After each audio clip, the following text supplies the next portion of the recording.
Pour ce 7e dimanche de confinement, c'est à la rencontre de Pierre que je vous propose d'aller. Pierre? Mais Pierre, tout le monde le connaît.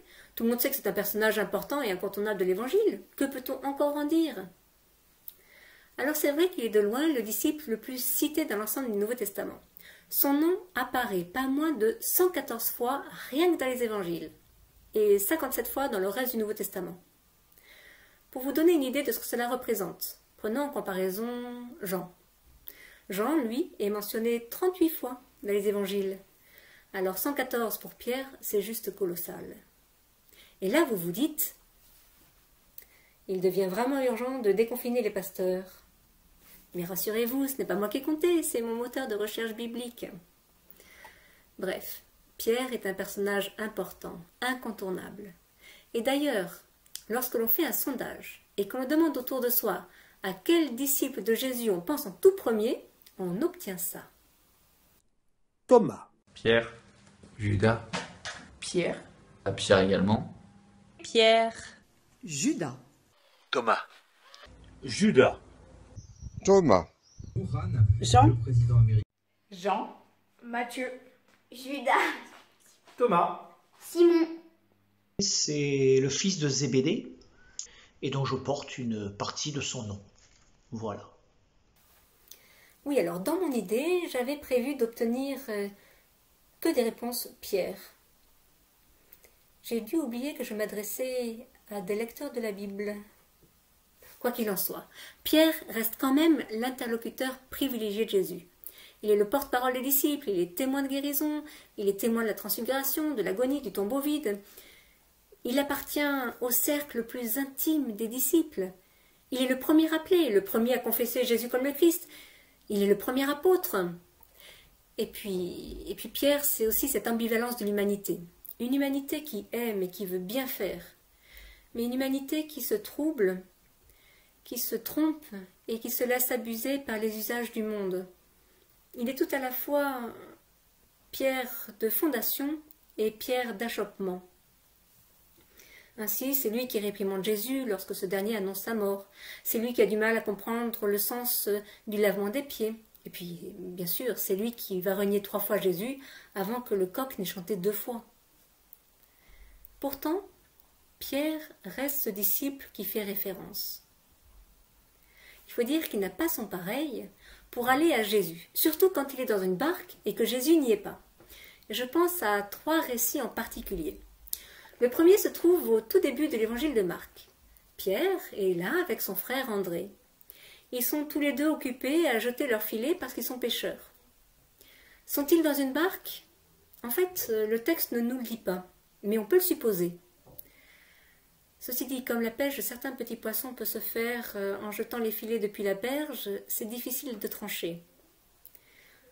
Mais nous avons quand même une certitude, c'est que Pierre et Jean, dès qu'ils aperçoivent Jésus, choisissent de tout laisser pour le suivre. C'est un geste complètement fou, complètement absurde. Cela signifie qu'ils abandonnent leur seul moyen de subsistance. Ils abandonnent leur vie. Pourtant, s'ils laissent tout pour aller à la suite de Jésus, il n'est pas encore dit qu'ils se mouillent. Le deuxième épisode auquel je pense se trouve dans l'évangile de Matthieu. Après avoir nourri 5000 hommes, Jésus oblige ses disciples à monter dans une barque pendant que lui-même renvoie les foules et va prier sur la montagne. Les disciples ont pour mission de précéder Jésus sur l'autre rive. Comme il y a parmi eux au moins 4 pêcheurs, ça ne devrait pas poser trop de problèmes. Mais voilà que des vagues malmènent l'embarcation et des vents contraires se lèvent, tant et si bien qu'à la 4e veille, Jésus vient vers eux en marchant sur l'eau. Et là, c'est amusant, parce que si le texte ne mentionne pas que les disciples avaient peur du fait d'être malmenés par les vagues et les vents contraires, en revanche, il est précisé qu'ils sont pris d'effroi en voyant Jésus venir vers eux. Alors en même temps, on peut les comprendre, c'est pas très courant quand même comme manière de se déplacer sur l'eau. Alors cette fois, on est sûr que Pierre est dans la barque. Et pour rejoindre Jésus, il lui demande une preuve. « Si c'est toi, alors ordonne-moi de venir vers toi sur les eaux. » Un peu culotté Pierre, mais il faut bien qu'il y en ait un qui se dévoue pour vérifier que celui qui est là sur l'eau, c'est bien Jésus et non pas un fantôme. Et Jésus lui dit « Viens ». Pierre enjambe le bord de la barque et il marche vers Jésus. Nous pourrions penser qu'une fois encore, il va s'en tirer sans se mouiller. Sauf qu'en fait, il prend peur devant les vents contraires et il sombre dans l'eau jusqu'au moment où, à son cri, Jésus lui tend la main et le ramène à lui. C'est donc ici une immersion, mais une immersion involontaire. Mais dans cette immersion, Pierre a vécu une expérience extraordinaire, celle d'un Jésus qui n'est pas seulement une parole d'espérance pour les autres, mais une réalité pour lui. Pierre découvre que Jésus est un roc sur lequel il peut s'appuyer. Et alors c'est amusant parce que quand on pense à Pierre, on pense que c'est lui le roc. Tu es Pierre et sur cette pierre je bâtirai mon église. Bref. Le troisième texte où Pierre enjambe le bord d'une barque se trouve dans l'évangile de Jean au chapitre 21. Les disciples ont vu la passion de Jésus. Ils l'ont vu cloué sur la croix. Mais par 2 fois, ils l'ont vu ressusciter. Leur vie devrait être magnifique. Ils ont vu le ressusciter. Et d'ailleurs, il leur a donné par 2 fois sa paix et son esprit. Pourtant, il y a comme un flottement. Les disciples ne savent pas trop ce qu'ils doivent faire, ils ne savent pas trop ce qu'ils doivent vivre. Tant et si bien que Pierre choisit de s'en retourner à ce qu'il connaît. Il va pêcher. Les autres viennent avec lui. Toute la nuit, il jette les filets sans prendre le moindre poisson. Toute la nuit. Le matin, Jésus est sur la berge, mais les disciples ne le reconnaissent pas. Alors c'est surprenant parce qu'ils l'ont vu 2 fois ressuscité, il est là sur la berge, mais une fois encore, ils ne le reconnaissent pas. Jésus leur dit de jeter le filet à droite de la barque. Et là, miracle. Il y a tant de poissons dans le filet qu'ils ne peuvent même pas le remonter. Alors, le disciple que Jésus aimait dit à Pierre « C'est le Seigneur ».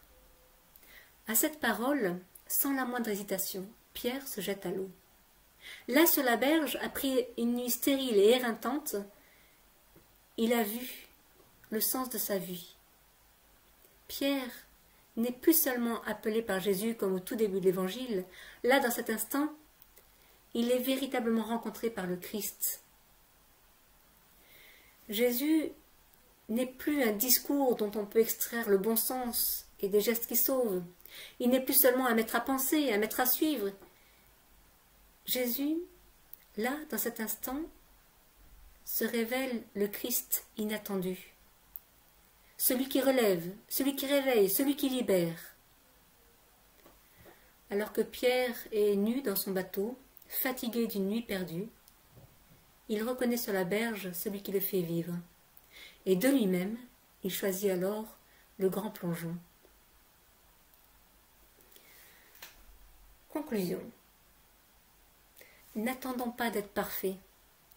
Quand le Christ est sur la berge de nos vies, soyons des pierres et jetons-nous à l'eau. Amen.